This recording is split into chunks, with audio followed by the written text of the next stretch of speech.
Hey y'all, this is Marley K. Hope you all are well. I have an important service announcement that I want to make about bail-ins as we approach this internet war that will be waged against us. We're looking at a debt ceiling fight that could turn into us as a nation not being able to meet our financial obligations for the first time in a long time, in addition to all the other things that are going on. And I wanted to talk about bail ins because I don't think people really understand what is going to happen to the money when they flip the switch. So I want to read this article. It's on Investopedia. Somebody wrote this, but there's one piece that I want people to kind of understand so they can keep an eye on. It's not going to be a really long video, but just a reminder that you don't really possess anything that you don't keep in your hand. So, for us as Black people, we don't have a lot of money, a lot of wealth, or I should say wealth, capital, whatever. But if you have anything over $100,000 in assets, you may want to pay attention to this, even if it's less than $100,000. If it's something that can be taken from you, I would pay attention, because a lot of people are going to be disappointed when they wake up and things have changed and they're not able to get access to their money. And I keep thinking about what happened in Greece, but it's going to happen here. It's just a matter of time. So this is titled "Why Bank Bail-ins Will Be the New Bailouts." And it's on Investopedia. I will include a link in the description. The world experienced a major upheaval during the 2007-2008 financial crisis. The problems didn't happen overnight. In fact, they were years in the making. Rock bottom interest rates led to an increase in borrowing, which was a boon to existing and prospective homeowners, but it would prove to become a bubble destined to burst, one that would greatly impact not only consumers but also some of the world's major banks. The Great Recession that followed ushered in the term "too big to fail." Regulators and politicians used it to describe the rationale for rescuing some of the country's largest financial institutions with taxpayer-funded bailouts, heeding the public's displeasure over the use of their tax dollars in such a way. Congress passed the Dodd-Frank Wall Street Reform and Consumer Act in January 2010, which eliminated the option of bank bailouts, opened the door for bank bail-ins. So I'm going to scroll down to bank bail-in versus bank bailout. Bail-ins and bailouts both serve the same purpose. They are designed to prevent the complete collapse of a failing bank. But the difference between the two lies primarily in who bears the financial burden of rescuing the bank. With bailouts, the government, which is us, injects capital into banks, enabling them to continue their operations.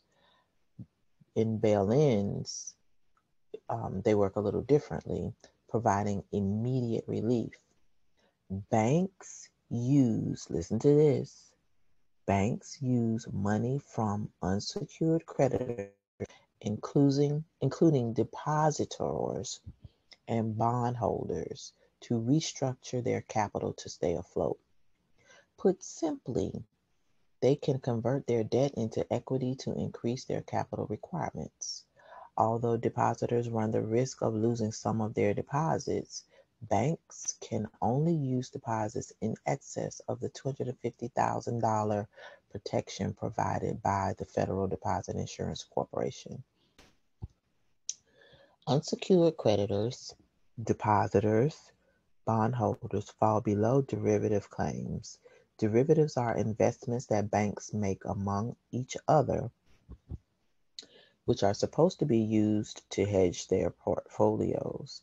However, the 25 largest banks hold more than 247 trillion in derivatives, which poses a tremendous amount of risk to the financial system. To avoid a potential calamity, the Dodd-Frank Act gives preference to derivative claims. So bail-ins become statutory, basically means bail-ins now are law. Just like the bailouts, bail-ins take place when banks are too big to fail. But banks end up using their own capital when governments don't have enough money in their coffers to bail them out. Giving banks the power to use the debt as equity takes the pressure off and onus off taxpayers. As such, banks are responsible to their shareholders, debt holders, and depositors. The provision for the bank bail-ins in the Dodd-Frank Act was largely mirrored after the cross-border framework and requirements set forth in Basel III International Reforms II for the banking system of the European Union. It creates statutory bail-ins, giving the Federal Reserve, the FDIC, and the Securities and Exchange Commission the authority to place bank holding companies and large non-bank holding companies in receivership under federal control. So what I want to go to, and I'm going to include some links of the examples of bail-ins with how to protect your assets. With bailouts, governments inject money back into troubled banks and corporations to help them avoid bankruptcy. But that isn't the case with bail-ins because banks use the money they have available from depositors, that's you, and unsecured creditors to help them avoid failure. That means your money may be at risk of being used to help your bank keep itself afloat, which is why, over the last couple of years, I've been warning people to restructure their assets, use their assets for things that they actually will need in the event of a economic or national collapse or war. Now we got World War III, so war. There's a lot of good information in this piece, and I would advise you to do your research, especially if you're African American. Disclaimer, I'm not a financial advisor. I'm just a person that reads and want to give you some information so that you can consider making wise financial decisions, or at least seek wise financial counsel, because that's not me. Remember that bail-ins are the new norm. Dodd-Frank aimed to protect taxpayers from costly bailouts by allowing banks to use bail-in provisions, putting the onus on and shifting the risk to unsecured creditors, debt holders, as well as preferred shareholders. This also includes depositors whose account balances are in excess of the FDIC insured limit.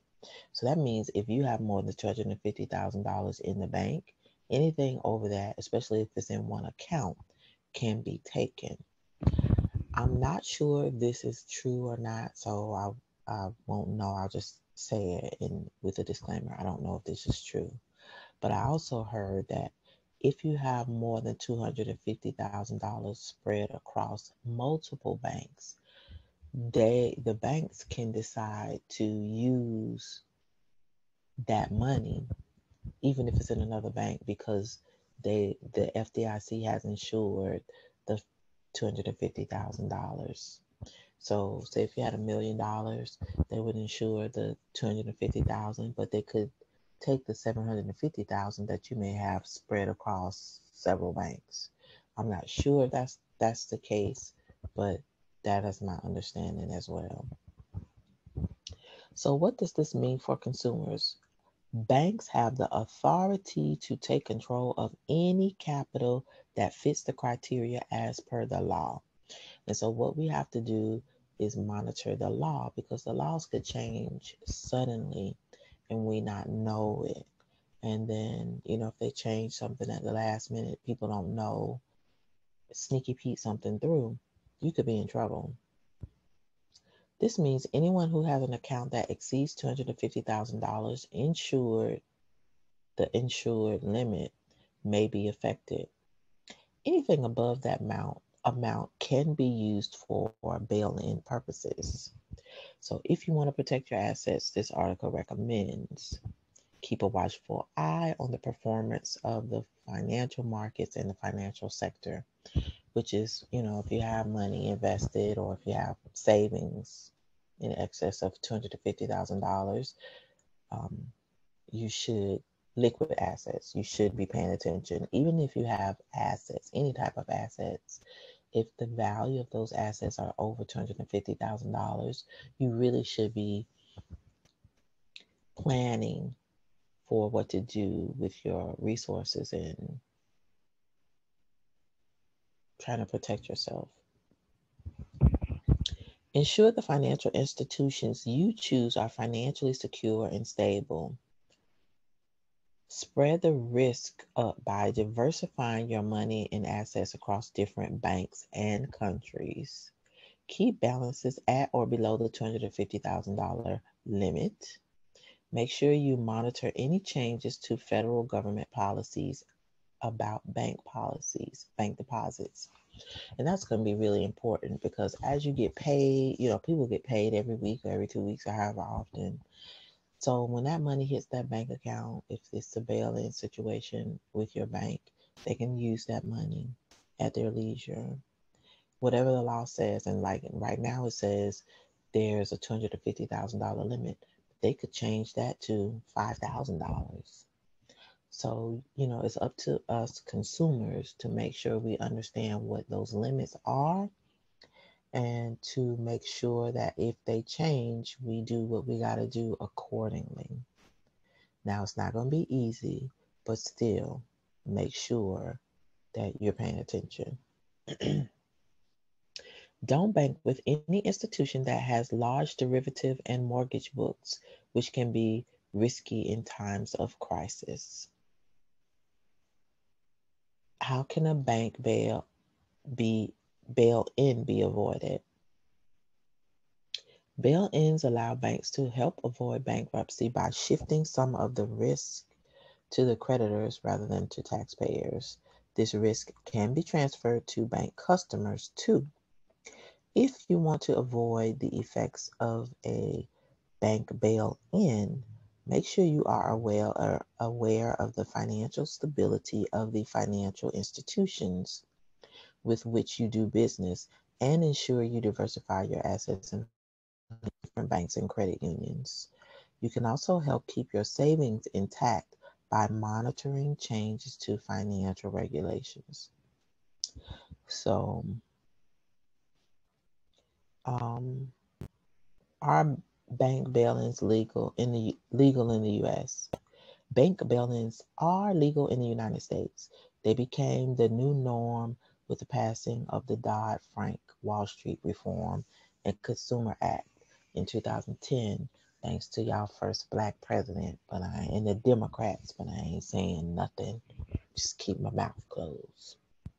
So if your money gets taken, thank Obama and your Democratic Party, because these people, this bill is named after Democrats and it was crafted by Democrats.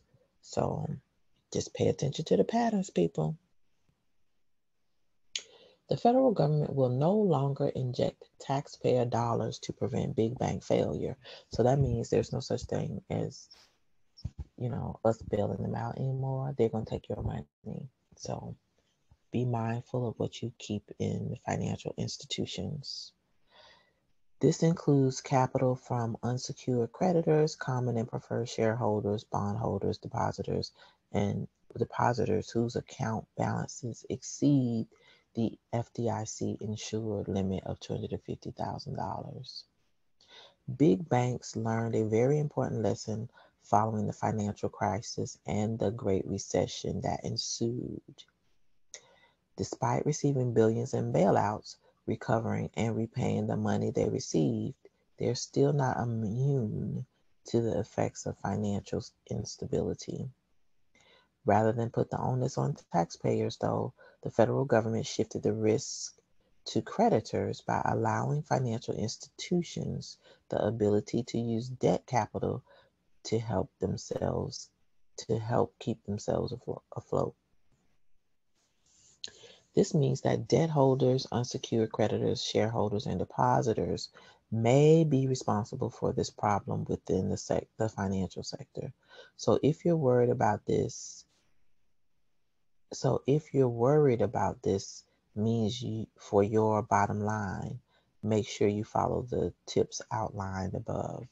So with that said, again, I'm going to put this link to the article in the description, along with another article from Coin Bureau on bank bail-ins and how it is tied into the Great Reset plan. So while you still can, do something with your assets if you are one of these people who have need to worry.